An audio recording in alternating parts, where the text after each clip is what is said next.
Thank you for tuning in. This is DJ FobFresh from SegaShiro.com, and it's my pleasure to bring you a video review of Rise of Nightmares. This is for Xbox 360 and the Kinect. If you're a fan of Sega, then you know that the company can be a bit wacky at times. You know, this is a company that brought us a fishing controller for the DC, and it also brings us the House of the Dead series. And the reason why I bring those up is because Rise of the Nightmares falls into that category of arcade vintage Sega gaming. It should surprise no one then that one of the lead producers also worked on the House of the Dead series. And this Kinect game is very much like an arcade game, and pays homage to those roots. Like most other classic Sega experiences, it's got a B-movie feel to it, and as such, the dialogue and the entire storyline is weird and wonderful. I was often laughing, even though this is an M-rated horror game. The gore is over the top, and while it's silly at times, it is surprisingly immersive, and it's a great experience when it works. The game's graphical look also pulls from that classic Sega arcade style. It's simultaneously cartoonish, and yet over the top and larger than life. The zombies really come at you. It really sort of reminds me of a mix of House of the Dead and Sega's Let's Go Island series. It's a wonder. The controls are simultaneously elegant and awkward. Punches, kicks, stab motions all feel surprisingly visceral and are solid to pull off. General movement, however, takes a little bit of a learning curve to get used to. It never feels perfect, but there are times where it feels quite good. However, there are a few tricks you can use to make sure you maximize your experience. It's really important that you know where your center line is relative to the Kinect. So once you figure that out, then you can dodge and do some of the quick time events with ease. To turn and move, you essentially stick one foot forward and lead the turns with your chest. It makes you feel more like an analog stick than a person walking, but it does work.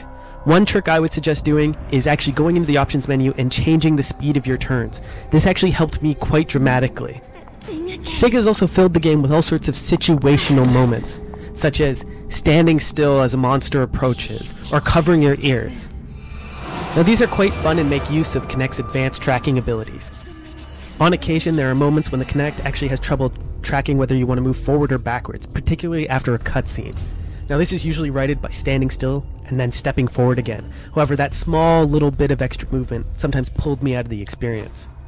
There are also a few areas that have traps that you have to navigate through, and your character moves so slowly that navigating these is quite a chore. However, that's really the minority of gameplay elements. Most of the time you're hacking and slashing zombies, and that's where this game is a real success. I beat the game in one giant 6-hour session, and once you beat it, you unlock new difficulty levels and a new torture mode, which does a calorie count of you killing zombies. The game also includes a list of items that you can find hidden throughout the world, such as tarot cards and detective tapes. Sega has also included an on-rails mode. By holding up your right hand, the game will actually put you on a track and move you forward. However, utilizing this method will actually help you lose out on many of the collectibles that you can find throughout the game. I never felt inclined to use this method, but I was happy that it was there. Occasionally, it could help point me in the right direction if I was lost. However, despite the regular controls being somewhat janky, I enjoyed them too much to give up on them. The characters and enemies are rather outlandish, and the dialogue is suitably cheesy. And by that I mean it works for this game. It's what it's supposed to be. However, the real stars of this game aren't the characters, but actually the weapons that you get to wield throughout the experience. Chainsaws, bats, meat grinders, heck, even giant scissors. Each one feels visceral and intense, and is a lot of fun to go storming around in. Eventually you get one weapon that charges up electricity and allows you to blast zombies. It's the most fun I've had with Kinect since Child of Eden. It certainly made the second half of the game even more fun than the first. The sound design is thick and chunky, like buckets of fake blood, perfect for this type of game and its atmosphere. At its heart, Rise of Nightmares is a very simple game. Combat is basically you holding up your dukes and swinging your arms as hard and as crazily as you can.